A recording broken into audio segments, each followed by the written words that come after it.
नमस्कार दोस्तों, महानगर मेल आपके लिए एक विशेष कार्यक्रम की सीरीज लेकर आया है जिसका नाम है कुछ खास कुछ राज। इस कार्यक्रम के माध्यम से हम आपसे राष्ट्रीय सुरक्षा, राष्ट्र निर्माण, भारत के विदेशों से संबंध और देश की विभिन्न खुफिया एजेंसियों से जुड़े लोगों के अनुभव समय समय पर साझा करेंगे, जिसे जानना आपके लिए काफी दिलचस्प होगा। तो देखते हैं कुछ खास कुछ राज कार्यक्रम रॉ के पूर्व अधिकारी एन.के. सूद की जुबानी। आइए देखते हैं रॉ के पूर्व अधिकारी एन.के. सूद का ये वीडियो। दोस्तों नमस्कार, आज हम बात करेंगे आमिर खान की। आमिर खान आप सब लोग जानते हैं कि एक इंडिया के बॉलीवुड के स्टार हैं। आप लोगों ने सबने सुना होगा आमिर खान की 2015 में स्टेटमेंट आई थी। उन्होंने कहा I am not safe in India. उनकी वाइफ ने भी ये कहा कि I am not safe in India. उसके बाद उन्होंने ये भी कहा कि उनकी वाइफ की स्टेटमेंट थी कि हमें चिंता है अपने बच्चे की कि ये बच्चा यहाँ पे कैसे पलेगा, कैसे बड़े होगा।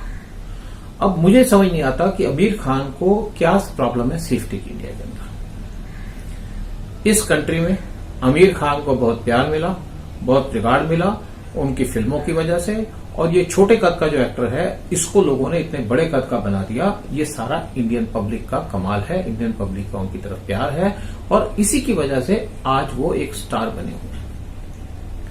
उसके बाद ये ऐसी बातें करते हैं इंडिया के बारे में जिससे पब्लिक यहां से डिस्टर्ब हो जाती है, पब्लिक इनको हिट करने लग जाती है। अब एक बात बताइए कि क्या आमिर खान को कभी कोई धमकी मिली? क्या आमिर खान को किसी ने कभी कुछ कहा है?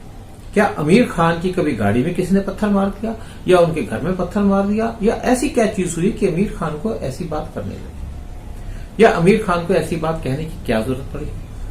क्योंकि सबसे एक सिंपल सी बात है, आज तक आमिर खान ने कोई भी ऐसी स्टेटमेंट नहीं दी कि ऐसे पुलिस के पास जाके कि उनको यहाँ पे डर लगता है या उनके पास कुछ ऐसा है कि ऐसा हुआ कि इंसिडेंट हुई। ये सिर्फ उनकी जो स्टेटमेंट है ये पॉलिटिकल स्टेटमेंट है। आप यहाँ पे एक एक्टर हैं जहां पे आपको बहुत इज्जत मिली है, उसके बाद अगर ऐसी स्टेटमेंटें देके आप पॉलिटिकल इश्यू बनाएंगे तो आपकी इज्जत कम होगी, बढ़ेगी नहीं। आमिर खान के जो फादर और इनके चाचा वो बॉलीवुड में डायरेक्टर और ऐसी अच्छी अच्छी जगह पे हैं और इतने सालों से यहाँ पे रह रहे हैं और इन्होंने यहाँ पे पूरा बेनिफिट लिया इस कंट्री के अंदर, और ना इनकी फैमिली के किसी मेंबर को कभी धमकी मिली है, ना इनको धमकी मिली है, ना इनको किसी ने धमकाया है, ना इनसे कभी कुछ कहा है। ये कहीं भी इंडिया में खुलेआम घूमते हैं, इनको कोई रोक टोक नहीं है। तो उसके बाद ये फिर इंडिया को क्रिटिसाइज करती है। आमिर खान की जो स्टेटमेंट है उस स्टेटमेंट के पीछे ये है कि इनको अक्रॉस द बॉर्डर कुछ डायरेक्शंस मिलती हैं।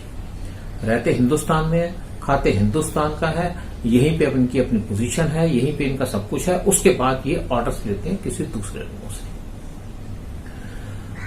मेनली आमिर खान की जो स्टेटमेंट आई वो तब आई जब बीजेपी गवर्नमेंट यहां पे सेंटर में आ गई। बीजेपी गवर्नमेंट के सेंटर में आने से यहां लोगों के अंदर एक नेशनलिज्म जागा। जो नेशनलिस्ट है वो खुश हैं, जो एंटी नेशनलिस्ट है वो डिस्टर्ब्ड है। आमिर खान भी शायद इसीलिए डिस्टर्ब्ड हैं क्योंकि यहाँ पे नेशनलिज्म इकट्ठा होना शुरू हुआ है, जागना शुरू हुआ है। लोगों ने ऑब्जेक्शंस उठानी शुरू की हैं। लेटली लोगों ने ये भी ऑब्जेक्शन उठानी शुरू किया है कि हिंदू गॉड्स को गलत तरीके से क्यों पोर्ट्रेट किया जाता है हिंदी फिल्मों के अंदर। अगर आमिर खान को या बाकी कुछ मुस्लिम लोगों को यहाँ पे प्रॉब्लम्स हैं या कुछ वो अनसेफ फील करते हैं तो उनके पास बहुत ऑप्शंस हैं। बाकी लोग तो चलो यूरोप में जाते हैं, इनके पास एक डिफरेंट ऑप्शंस हैं कि यहाँ पे 57 कंट्रीज हैं जो मुस्लिम कंट्रीज हैं, जहां मुस्लिम मेजोरिटी है। ये कहीं भी जा सकते हैं, लेकिन ये जाएंगे भी नहीं और हिंदुस्तान को अंदर से कोशिश करेंगे डिस्टर्ब करने की या यहाँ पे नुकसान करने की।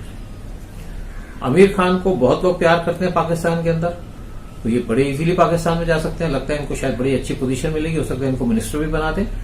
लेकिन दूसरी तरफ जो है आमिर खान आजकल टर्की के बहुत क्लोज आने शुरू हो गए।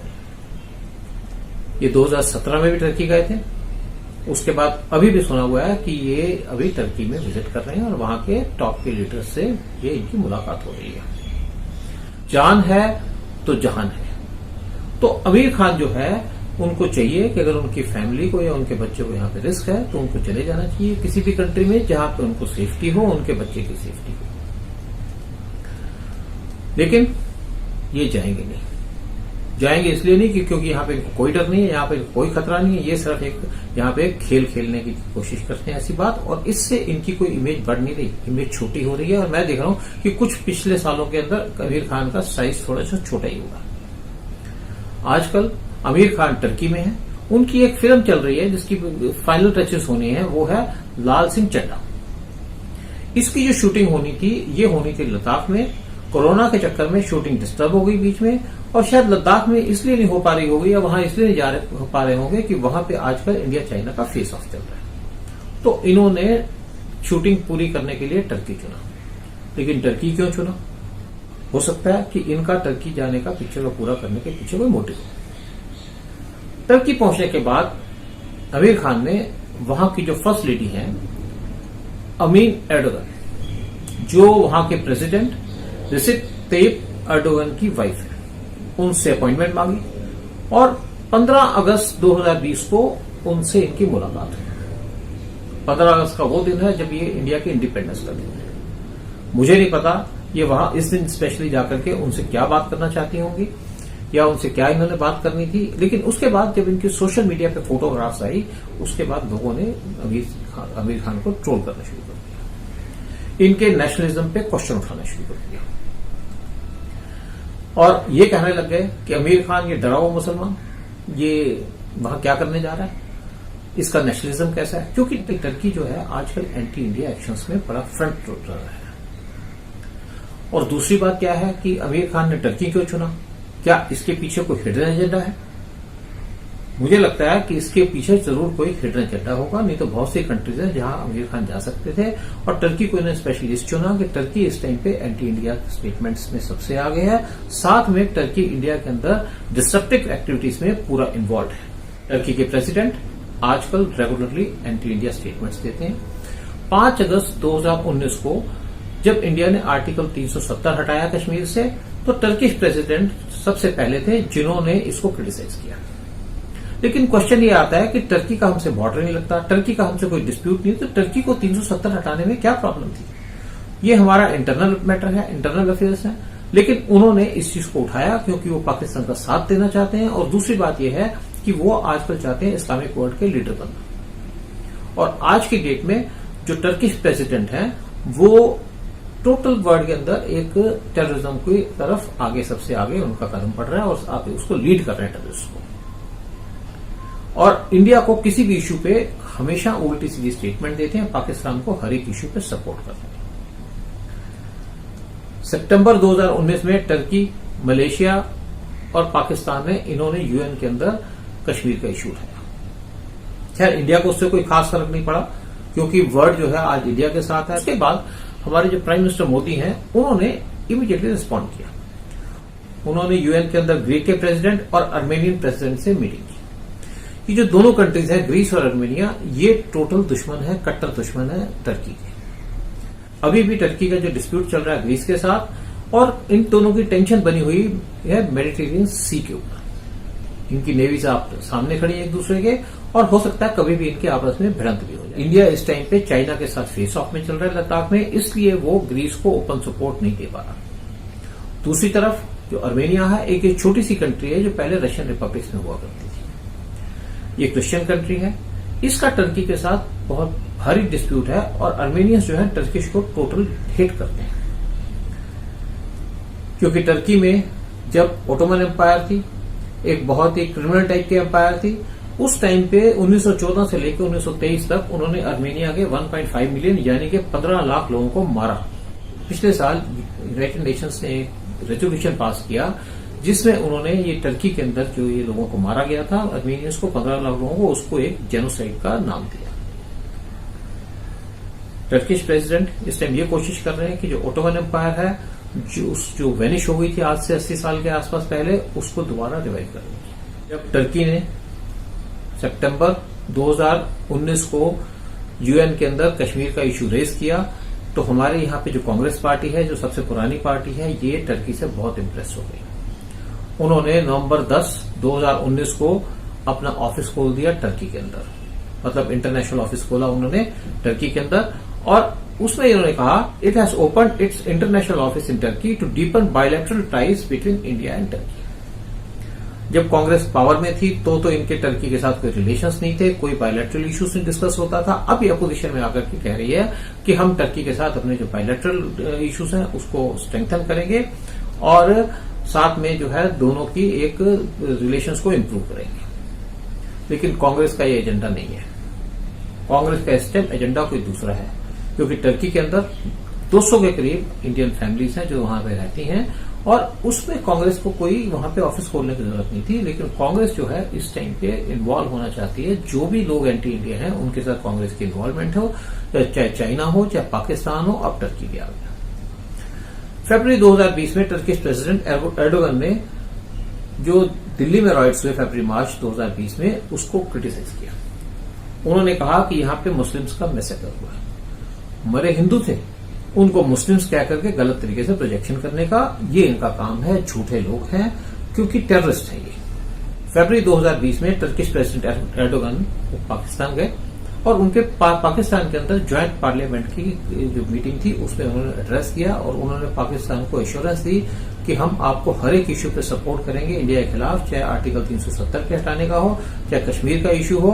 और उन्होंने वहां से रह करके इंडिया को चैलेंज भी किया। एर्डोगन का रिसेंटली बहुत ज्यादा क्रिटिसिज्म हुआ क्योंकि वहां पे एक हागिया सोफिया म्यूजियम है जिसको उन्होंने मॉस्क में कन्वर्ट किया।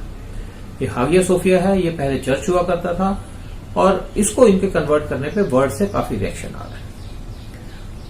टर्किश प्रेसिडेंट की सारी फैमिली है, चाहे इनके बेटे हैं, सब कुछ है, ये सारे के सारे आज टेररिस्ट एक्टिविटीज में इन्वॉल्व हैं। इनका एक जो बेटा है वो आईएसआई से टोटली लिंक्ड है, उनको सपोर्ट करता है, उनका तेल खरीद करके उनसे कुछ बिजनेस की डीलिंग्स है इनकी। इंडियन इंटेलिजेंस के पास रिपोर्ट है कि टर्की जो है, जो हमारे यहाँ पे कंट्री में जो वेरियस एनजीओज हैं उनको फंडिंग कर रही है, उनको सपोर्ट कर रही है। इन एनजीओज के थ्रू यंग लड़के और लड़कियों को उनको स्कॉलरशिप्स दी जाती है। उनको टर्की में रिक्रूट करने के बाद उनको हैंड ओवर किया जाता है पाकिस्तान की आईएसआईएस को। आमिर खान की भी अपनी एक एनजीओ है जिसका नाम है पानी। ये कहा जाता है कि इंडियन इंटेलिजेंस एजेंसीज अब आमिर खान पे वॉच करनी शुरू कर दी है इनकी एनजीओ के थ्रू। और मुझे लगता है कि शायद आमिर खान अपने बेटे को भी टर्की भेज करके वो ये जो ट्रेनिंग है वही दिलवाएंगे ताकि इनके पाकिस्तान के आईएसआई की तरफ चले जाएं। और क्योंकि देखिए आप जितने भी हमारे कश्मीर के अंदर सेपरेटिस्ट थे ये वहां के लोगों को भड़काते थे कि आप टेररिस्ट की तरफ जाओ, पत्थर फेंको, आर्मी को अटैक करो, अपने बच्चों को फॉरेन में पढ़ा देंगे। मैं सोचता हूं कि आमिर खान ऐसा नहीं करेंगे, वो अपने बच्चों को टर्की भेजेंगे या जो भी बच्चा है उसको टर्की भेजेंगे ताकि वहां पे एर्डोगन से प्रॉपर ट्रेनिंग लेके आए। दूसरी तरफ टर्की, पाकिस्तान और चाइना ये आज मिलकर के कोशिश कर रहे हैं कि एक तो अरब वर्ल्ड की लीडरशिप लेने की सऊदी अरेबिया को हटाने के साथ, और दूसरी तरफ ये तीनों कंट्रीज जो हैं आज पूरी तरह इन्वॉल्व हैं इंडिया के खिलाफ कश्मीर के अंदर। और ये तीनों कंट्रीज जो हैं ये इंडिया में इन्वॉल्व हैं कि इंडिया के अंदर किसी न किसी तरीके से टेररिस्ट एक्टिविटीज की जाए।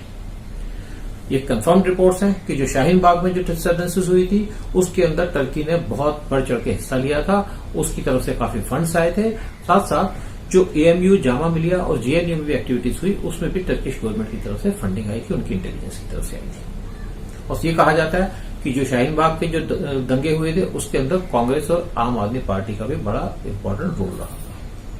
पिछले दिनों में आपने देखे होंगे काफी वीडियोज आए हैं जिसमें बॉलीवुड के जो स्टार्स हैं उनकी इन्वॉल्वमेंट दिखाई गई है पाकिस्तान के आईएसआई के लोगों के साथ। तो ये जो बॉलीवुड के लोग हैं आज इंडिया के लिए काफी हद तक थ्रेट बन चुके हैं।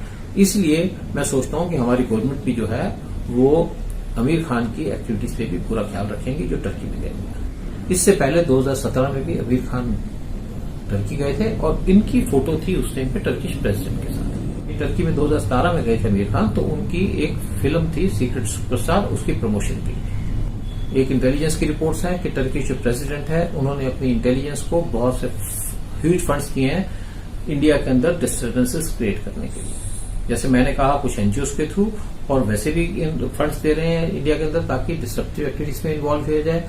और आपने देखा भी होगा कि धौला कुआं में 3 दिन पहले एक इंडियन पकड़ा गया है जो आईएसआई से कनेक्टेड था। उसकी पूरी अभी इन्वेस्टिगेशन चल रही है, उसके बाद समझ आएगा कि या क्या उसका टर्की के साथ कोई लिंक था। आप देख रहे थे महानगर मेल की खास पेशकश, कुछ खास कुछ राज। कुछ और खास, कुछ और राज लेकर हम फिर लौटेंगे अपने अगले वीडियो के साथ। तो देखना ना भूलिएगा महानगर मेल। हमारे अगले वीडियो तक दीजिए हमें विदा। नमस्कार। ऐसे ही कुछ और यूजफुल वीडियोस के लिए सब्सक्राइब कीजिए हमारा चैनल महानगर मेल न्यूज और इन वीडियोस को अपने दोस्तों से शेयर करना ना भूलें। लाइक जरूर करें और साथ ही प्रेस करें बेल आइकन ताकि आपको मिल सके हमारे हर नए वीडियो का नोटिफिकेशन।